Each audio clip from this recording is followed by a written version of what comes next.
গিলেরছাট বৈদ্যপাড়ায় খুনের ঘটনায় এক ব্যক্তিকে গ্রেপ্তার করল রায়দিঘি থানার পুলিশ।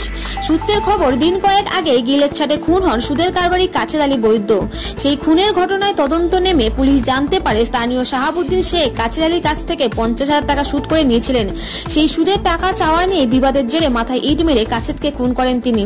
খুন করার পর কয়েকদিন গা ঢাকা দিয়ে থাকার পর ভিন রাজ্যে পালানোর সময় সুন্দরবন পুলিশ জেলার বিশেষ তদন্তকারী দল বা সিটের নাকা চেকিংয়ের সময় 2800 তলার কাছে ধরা পড়েন ওই ব্যক্তি।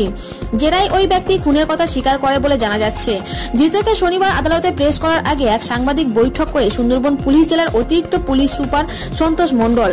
সেখানেই এই তথ্য তিনি সাংবাদিকের সামনে পেশ করেন।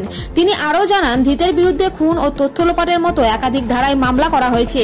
আদালতে তোলার পর ধৃতকে 7 দিনের পুলিশ হেফাজতে চাওয়া হয়েছে বলে খবর। মঙ্গলবার দিনগত রাত্রে ইংরাজি প্রথম তারিখ ছিল, 1 তারিখ ছিল, আমার চাচা কাছের আলী বৈদ্য কাছে কিছু টাকা ধার চায়। সেই টাকা নিয়ে গিয়েছিল উনি ধার দেবে বলে।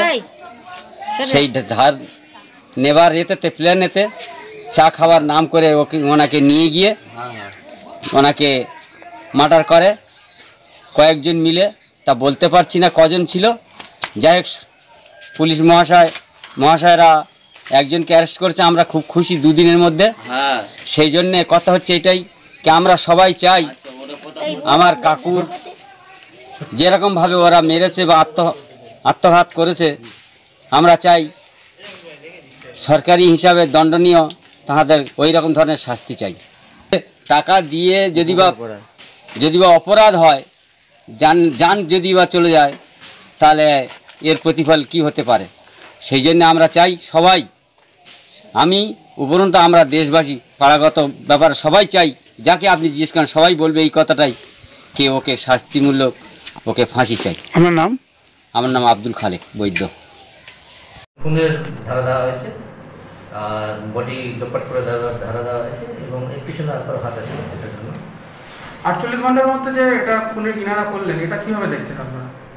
এটা আমি বলবো যে আমাদের যে সুন্দরবন পুলিশের যে টিম, যেভাবে আমরা সিট গঠন করে এই যে তদন্তটা এগিয়ে নিয়েছি, আমাদের উদ্দেশ্যই হচ্ছে যে কোনো ক্রাইমকে তাড়াতাড়ি যেন আমরা সমাধান সূত্রে পৌঁছাতে পারি। আপনারা নিশ্চয়ই জানেন, এর আগে পিয়ার আলী মোল্লা যে কেসটা হয়েছিল, পিয়ার আলী মোল্লার মার্ডার কেস, সেটাও কিন্তু আমরা 48 ঘন্টার মধ্যে এটা সমাধান করেছিলাম।